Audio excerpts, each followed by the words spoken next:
Innal hamdalillah nahmaduhu wa nasta'inuhu wa nastaghfiruh wa na'udzu billahi min shururi anfusina wa min sayyiati a'malina. Man yahdihillahu fala mudilla lahu wa man yudlil fala hadiya lahu. Ashhadu an la ilaha illallah wahdahu la syarika lah wa ashhadu anna Muhammadan abduhu wa rasuluh. Fa usalli wa usallimu ala Muhammad wa ala alihi wa ashabihi ajma'in, amma ba'd.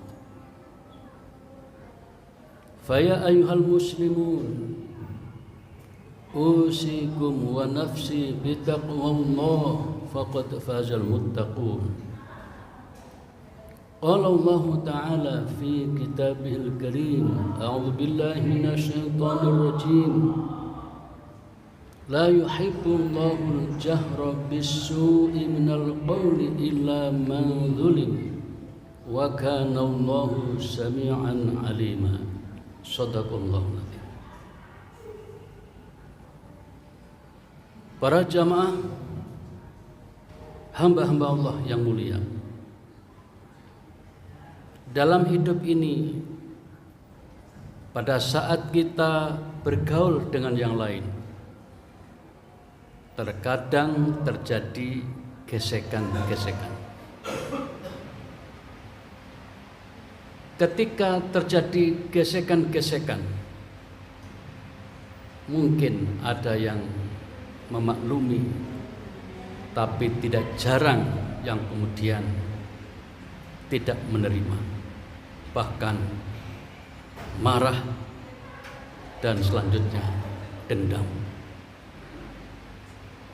Para jamaah, ketika ada seseorang yang merasa dia dizolimi, dia disakiti, maka umumnya ingin melawan. Tapi ketika melawan tidak sanggup karena setelah diukur jauh kekuatannya, maka dia hanya bisa melawan dengan doa. Pada saat itulah para jamaah, terkadang orang berdoa dengan doa yang jelek untuk seseorang. Misalnya para jamaah, ketika dia membuka usaha, kemudian oleh penguasa setempat dihalang-halangi, dia tidak terima, tapi nggak bisa melawan secara fisik.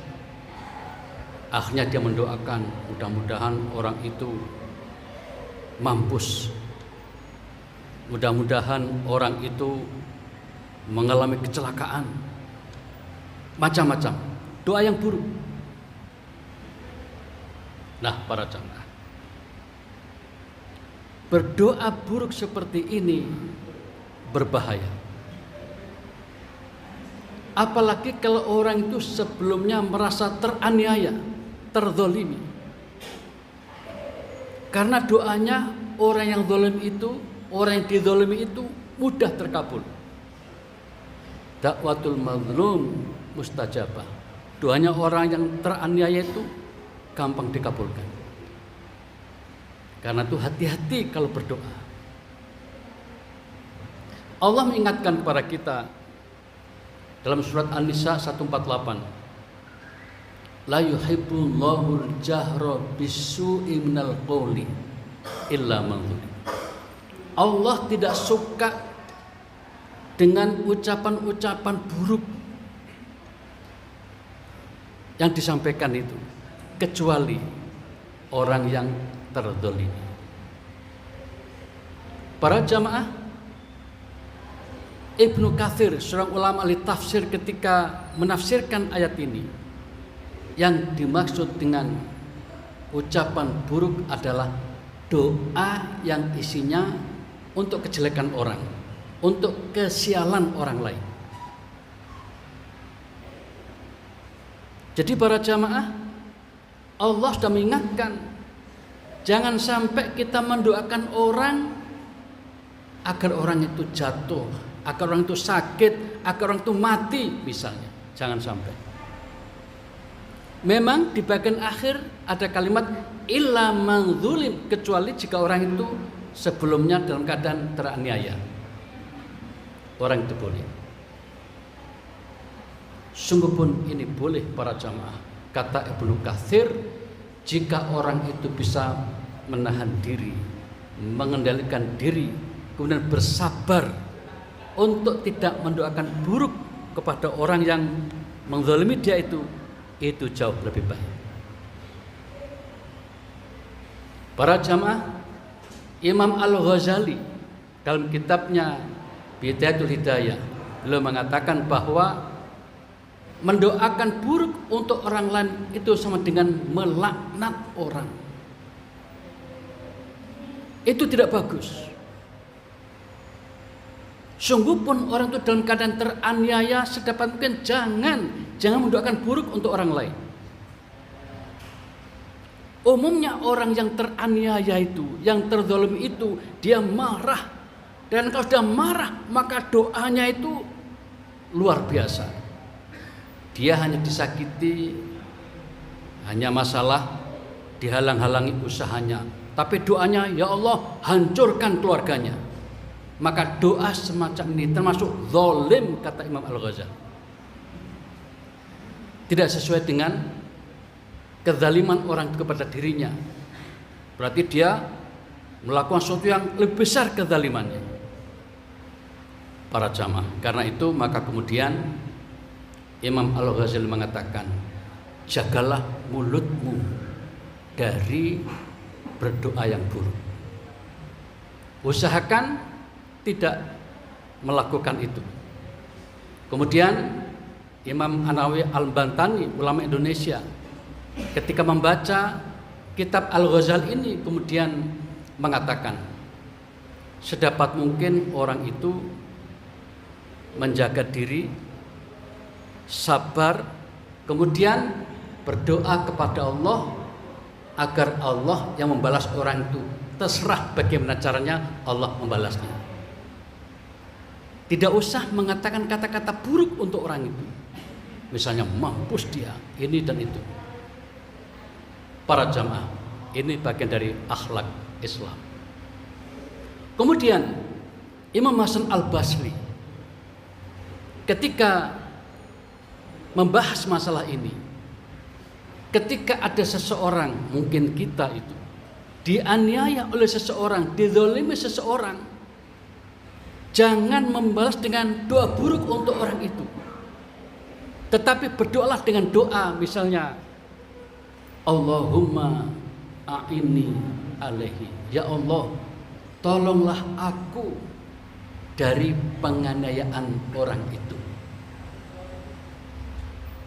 Fokusnya kepada dirinya ketika doa. Tentang orang itu terserah Allah. Allahumma ya Allah, a'inni, tolonglah aku alaihi, dari kezaliman yang dia lakukan. Kemudian ditambah wastakhrij haqqi minhu, ya Allah, bebaskan aku dari upaya-upaya jahat yang mereka lakukan. Ini jauh lebih bagus doa seperti ini ketimbang doa dengan ungkapan-ungkapan buruk untuk orang lain. Ini kata Imam Hasan Al-Basri. Kemudian para jamaah, lalu bagaimana sebaiknya kita? Ada akhlak Islam yang sangat bagus. Kalau bisa, malah berbuatlah baik kepada orang yang menzalimi kita itu. Ini memang perilaku yang luar biasa. Jarang orang sanggup.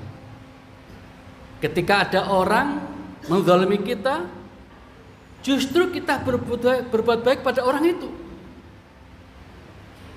Ketika ada seseorang yang suka mengganggu kita, kita malah berbuat baik pada orang itu. Ini namanya ihsan. Inilah ihsan yang sejati. Ihsan adalah perbuatan baik kepada seseorang yang sebelumnya orang itu menzaliminya. Al-ihsan, ihsan itu adalah antuhsina, engkau sanggup berbuat baik ilaman asailek kepada orang yang sebelumnya telah berbuat buruk kepada dirimu. Ini yang tidak mudah, tapi ini luar biasa. Itulah yang Nabi lakukan. Ketika Nabi dicerca, Nabi diintimidasi, Nabi diperlakukan tidak baik, dianiaya oleh pihak-pihak macam-macam itu, Nabi bersikap tenang, bahkan mendoakan pada orang itu agar orang itu dapat hidayah misalnya.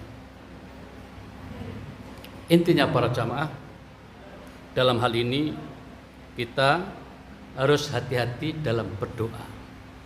Apalagi jika posisi kita itu para jamaah adalah posisi yang sangat strategis. Misalnya orang tua, apalagi pihak ibu, suatu saat mungkin digoda oleh anaknya, mungkin perbuatan apa begitu, lalu sang ibu ini marah. Hati-hati jangan sampai ibu ini atau orang tua ini mendoakan buruk pada mereka. Kenapa? Mudah sekali dikabulkan.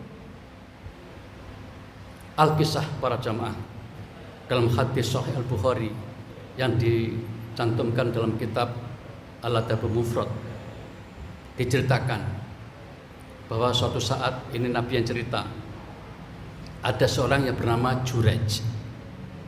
Juraj ini dikenal ahli ibadah. Tempat tinggalnya di lereng gunung, tempat yang sangat indah, sejuk, sehingga membuat orang ketika berzikir itu nyaman dan gampang khusyuk. Nah, di sebelah tempat ibadahnya Juraj ini ada seorang pengembala sapi. Juga ada kampung sebelah situ seorang wanita yang kebetulan mungkin kita sebut anak nakal. Para jamaah, diceritakan wanita ini ingin menggoda Juraj, tapi Juraj tidak bisa digoda. Nah, kemudian para jamaah, singkat cerita, pada saat Juraj sedang beribadah, mungkin mirip seperti sholat kita, tiba-tiba sang ibu datang, lalu memanggilnya, Juraj, dengan maksud agar Juraj segera menghadap ibunya. Tapi saat itu Juraj sedang sholat, sedang ibadah. Di saat itulah hati dia ketika sedang ibadah itu mengatakan, aku memenuhi panggilan ibuku atau menyelesaikan sholat saya. Dalam hatinya mengatakan, udahlah, tak selesaikan dulu baru nanti menemui ibu. Para jamaah, sholat pun kemudian diselesaikan. Tapi saat selesai ibunya sudah pergi. Mungkin dalam pikiran ibu, nanti aja aku akan panggil lagi. Betul, ternyata para jamaah, ibunya tidak lama kemudian datang memanggil Juraj. Nah, saat itu Juraj sedang sholat lagi. Juraj sedang sholat mengatakan yang sama. Aku pun dipanggil ibu atau selesaikan sholatnya? Jawabannya sama, selesaikan sholat dulu. Sampai terjadi 3 kali para jamaah. Begitu yang ketiga ini, sang ibu merasa berulang memanggil tidak didengar, tidak diperhatikan, sang ibu marah. Ketika sang ibu marah inilah maka kemudian mengucapkan kalimat semacam doa. Wahai Tuhan, kumohon kepadamu, anak saya seperti ini, Juraj ini, sebelum meninggal nanti akan dipermalukan di muka umum dengan disaksikan oleh para pelacur-pelacur. Itu kalimat berupa doa, semacam doa buruk atau juga melaknat dan sebagainya. Para jamaah, setelah itu ibunya pun pulang. Juraj setelah selesai sholat tidak lagi melihat ibunya. Kisah berikutnya para jamaah, terdengar berita ada seorang gadis hamil kemudian melahirkan bayi. Kemudian gegerlah masyarakat situ, maka dipanggil ke hadapan raja. Lalu sang perempuan ini ditanya, siapa bapak dari bayi ini? Lalu sang perempuan ini mengatakan, bapaknya adalah Jurej yang tinggal di situ itu. Oh, yang tinggal di sana itu, di semacam musola itu, tempat sholat itu, tempat ibadah itu. Iya. Sang raja kemudian marah, kurang ajar. Orang yang selama ini dikenal sangat baik, dikenal ibadah, ternyata juga berbuat mesum. Para jamaah, tidak lama kemudian diperintahkanlah semacam tentaranya, sekarang kalian datang ke tempat sana, ke tempat Juret, kemudian gelandang ke sini dan tempat ibadahnya bakar. Para jamaah, tanpa pikir panjang, raja mengatakan seperti itu. Prajurit pun berangkat ke tempat musolanya. Sampai di sana Juret ditarik, kemudian tangannya diletakkan di belakang, ya. Kemudian digelandang dari tempat ibadahnya itu ke hadapan raja. Sementara tempat ibadahnya dibakar habis. Ada yang mengatakan dirusak dengan pakai pecok sampai rusak rata dengan tanah. Para jamaah, di saat Juret digelandang dari tempatnya ke hadapan raja ini, disaksikan oleh wanita-wanita pelacur yang sambil senyum sinis, mungkin dalam batin mereka mengatakan, katanya ahli ibadah, ternyata juga mau. Para jamaah, apa yang terjadi kemudian? Sampai di depan raja, kemudian Juret diinterogasi. Juret, benarkah kamu ini bapak dari si bayi ini? Maksudnya hasil zina. Lalu apa kata Juret? Juret mengatakan, wahai Tuan, saya tak tanya pada gadis ini, Dek, apakah betul aku ini bapaknya si bayi itu? Ya, aku mengatakan begitu. Baik, kalau begitu, wahai Tuan Raja, orang-orang di sekitar sini, izinkan saya untuk bertanya kepada si bayi ini. Bayi ajaib. Para jamaah, apa yang terjadi kemudian?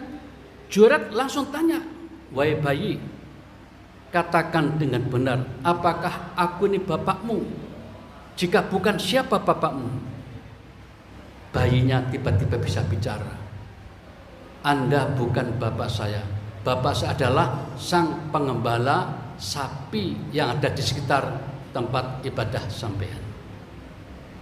Para jamaah, terdengar suara bayi ini, maka sang raja merasa sangat bersalah. Merasa sangat bersalah pada Juret. Lalu mengatakan, wahai Juret, maafkan kami, ternyata kami salah. Sekarang aku ingin mengganti tempat ibadahmu itu. Bolehkah aku bangun dari emas dan perak? Tidak perlu. Lalu bagaimana? Silakan dibangun seperti dulu adanya. Seperti itu. Para jamaah, di saat itu Juret tersenyum. Dalam suasana interogasi yang kayak begitu masih sempat tersenyum Juret ini. Maka sang raja penasaran. Juret, sampai ini bagaimana? Dalam kondisi seperti ini kok masih sempat senyum-senyum? Ada apa sebenarnya sampai itu? Apa kata Juret? Ya, ternyata benar. Doa ibu saya telah dikabulkan. Para jamaah, tadi diceritakan bahwa ketika sang Juret ini dipanggil ibunya, kemudian ibunya tidak dipenuhi panggilannya oleh Juret ini, lalu ibunya marah. Doanya adalah agar dipermalukan di masyarakat dan disaksikan oleh mata-mata pelacur. Ternyata itu terjadi. Itulah doa ibu. Karena itu para jamaah, hati-hati dalam kondisi tertentu. Ketika kita marah misalnya, walaupun berdoa, berdoalah dengan yang baik. Paling tidak seperti kata Hasan Basri, ya Allah, tolonglah aku dari kezaliman orang itu. Jangan sampai berdoa dengan doa yang buruk, karena itu sangat berbahaya. Demikian para jamaah yang dapat disampaikan pada khutbah Jumat kali ini.